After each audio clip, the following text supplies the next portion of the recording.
As far back as I can remember, I always wanted to be a gangster. Welcome to Watch Mojo, and today we're looking at the most famous and important gangsters who ratted on their own organizations to law enforcement. It's good work, Frank. You don't want to drink or something? Celebrate? You got any holy water? Number 10, Max Mermelstein, Medellin Cartel.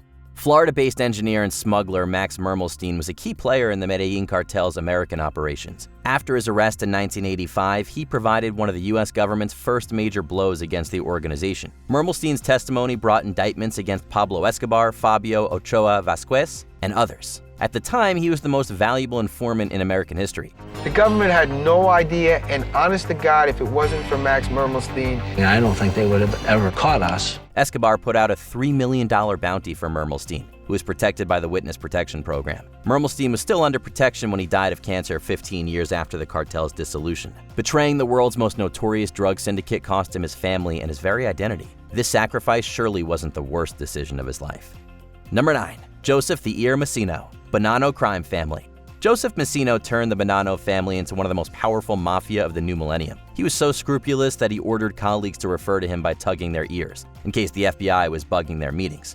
It was clear that he was somebody that had his wits about him and was a master of his craft. But with made men naming him in a RICO case in 2004, the Ear was facing the death penalty. He thus became the first boss in the history of New York's 5 families to turn state's evidence. It had taken 20 long years, but the FBI had finally convinced Massino's crew to turn against him. Of course, Massino didn't testify until 2011 when he aided in the conviction of his successor, Vincent Basciano. Following another testimony, his life sentence was reduced to time served in 2013. The so-called Last Don lived the last decade of his life as a free man. That was quintessentially Joe Massino. Massino was always about making the smart move and ensuring his survival. Number 8, Joseph Joe Cargo Vachi, Genovese crime family. Though the Italian-American Mafia hid in plain sight, the Code of Omerta forbade members from so much as acknowledging its existence. Joseph Vachi set the record straight in 1963 when the Genovese grunt was suspected of ratting in prison. He killed an inmate erroneously believed to be a hitman. This ironically put Vachi at the mercy of federal authorities. It's uncertain if he turned informant strictly out of self-preservation or genuine disillusionment. Either way, the televised Vachi hearings revealed the inner workings of the Cosa Nostra. You live by the gun and by the knife, and you die by the gun and by the knife. Vachi did not directly implicate any colleagues, but provided law enforcement with unprecedented intel in their war on organized crime. He lived the rest of his life and wrote his memoirs in the security of a Texas prison. Number 7, Michael Mikey Scars DiLeonardo, Gambino crime family. During the Gambino family's restructuring after John Gotti's conviction, Michael DiLeonardo was made a captain. He became a top earner in the Gotti's inner circle until both the feds and the family charged him with being a crook. DiLeonardo decided to take some men down with him. He testified in court 15 times more than any made man in Mafia history. This led to some 80 convictions, including several of the Gotti's and their closest associates. He even directly implicated the heads of the Colombo family. DiLeonardo is further distinguished by his personal honesty. In interviews, he recognizes his courageous testimony as an act of betrayal and weakness. At least DiLeonardo walks free, albeit in witness protection. My whole life, I hated rats. Who wanted to be associated with a rat? I become what I hate. Number 6, Abe Kid Twist Reyes, Murder Inc. The contract syndicate Murder Inc. was a favorite among American gangs in need of a hitman. Abe Reyes himself could use an ice pick to simulate a cerebral hemorrhage. When the law finally caught up with him in 1940, he adopted a different method of execution. Reyes testified against many of his fellow hitmen and their clients, some of whom received the death penalty. After being scheduled to testify against the Gambino family, Reyes fell to his death from a hotel window while under police protection. A grand jury's conclusion that he was attempting to escape is still in question. Number 5, Henry Hill, Lucchese crime family. Despite being barred from official membership because of his Irish heritage, Henry Hill was a close associate of the Lucchese crime family. This made him a great asset after his arrest for drug trafficking in 1980. Henry Hill did everything he could to make it out of Normalville and into organized crime. For some 20 years, he lived the mob life until May of 1980, when it all came to a crashing halt. Already concerned that he was marked for death, Hill provided the FBI with extensive evidence and testimony. He ensured 50 convictions, then spent the next 7 years moving around the U.S. in witness protection. But the whole world would remember this low-level mobster's name. I knew I was a dead man no matter how you cut it. If I stayed in prison, I was dead. If I went out on the street, I was dead. So so my choice was already made. Hill's story was the focus of the best-selling book Wise Guy and Martin Scorsese's Goodfellas, one of the most popular gangster films ever made. Hill finally became big time, though was not respected for it. To me, being a gangster was better than being president of the United States. Number 4, James Whitey Bulger, Winter Hill Gang.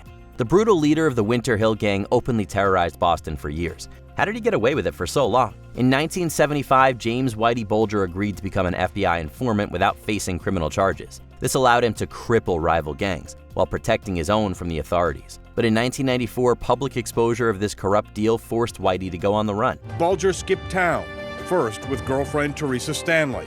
But when she got homesick, Bulger dropped her off and picked up Catherine Gregg, another girlfriend.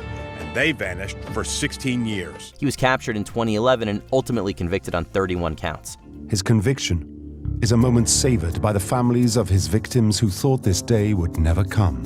One of the FBI's highest assets ended up being one of their most notorious fugitives ever. The cold-blooded Bulger never ratted on himself, though. In 2018, the 89-year-old was beaten to death in prison. Now, 2 Massachusetts men with ties to the Mafia, Freddie Geese, seen here, and Paul DiColagero, are charged with murdering him. A third man, Sean McKinnon, is accused of being the lookout. Number 3, Frank Lucas, Independent.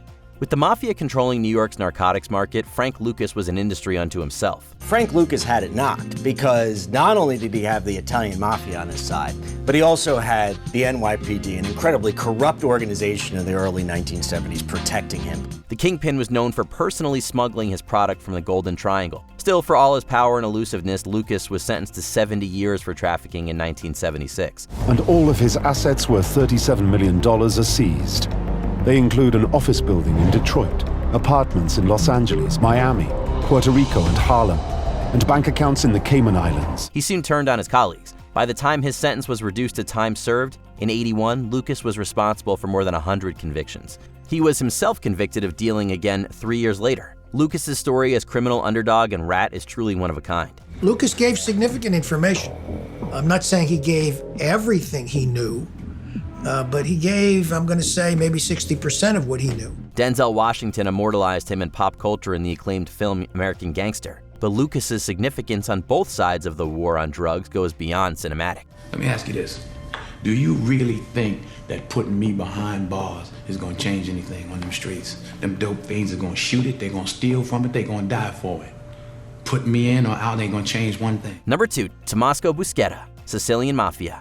Dubbed the boss of 2 worlds, Tomasco Busetta was indispensable in the Sicilian Mafia's US and Brazilian operations. He remained loyal throughout a 10-year sentence, but with a gang war that claimed several loved ones, he became disillusioned. In 1984, Busetta began informing Italian and American authorities of the Cosa Nostra's inner workings. He testified during the historic Maxi trial and was spurred by an assassination attempt to expose political ties. This led to nearly 400 convictions that devastated an international criminal empire. A story this cinematic naturally inspired a hit biopic in 2019's The Traitor. Though Busetta spent most of his life in hiding, perhaps that sacrifice atoned for some of his earlier crimes. Before we continue, be sure to subscribe to our channel and ring the bell to get notified about our latest videos. You have the option to be notified for occasional videos or all of them. If you're on your phone, make sure you go into your settings and switch on notifications. Number 1, Salvatore "Sammy the Bull" Gravano, Gambino crime family. This isn't somebody talking about the Mafia. I am part of it.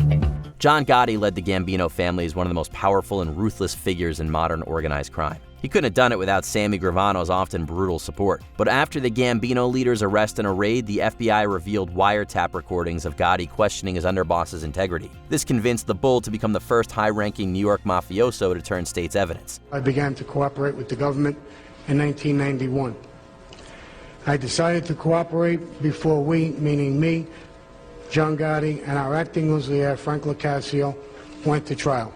His testimony sealed the Teflon Don's conviction on 13 counts in 1992. Galvano later was busted as part of a drug ring. By the time he left prison again in 2017, interviews and a biography had made him a celebrity. He is now a legit public figure, showing that there is life after bringing down the toughest gangsters. Yep, well then absolutely, and no one would know better than you. What are your favorite stories of gangland treachery? Tell all in the comments.